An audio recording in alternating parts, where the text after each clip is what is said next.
eu chego em casa que procuro a minha mulher. Quem me fala é o vizinho, ela saiu lá pra o cabaré.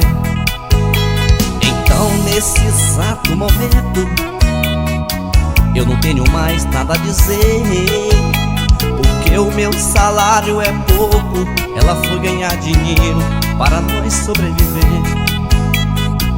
Ai, eu fico fumando, chorando e chamando o seu nome. É que o vizinho me lembra, ela é irmã de Leidiane. Então é a família toda. Vizinho, eu sou obrigado a te falar. Ontem eu vi a mãe da Leidiane bêbada caída na mesa daquele bar. A mãe da Leidiane não presta não. Estava lá naquele bar só pra mata de paixão. A mãe da Leidiane não presta não. Estava lá naquele bar só pra mata de paixão.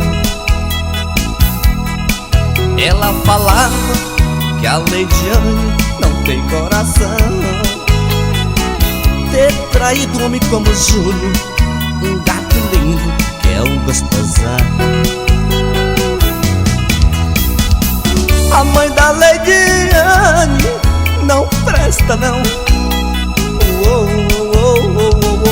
Estava lá naquele bar só para matar de paixão.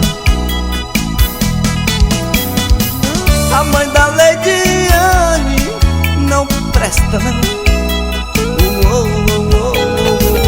Estava lá naquele bar só pra mata de paixão.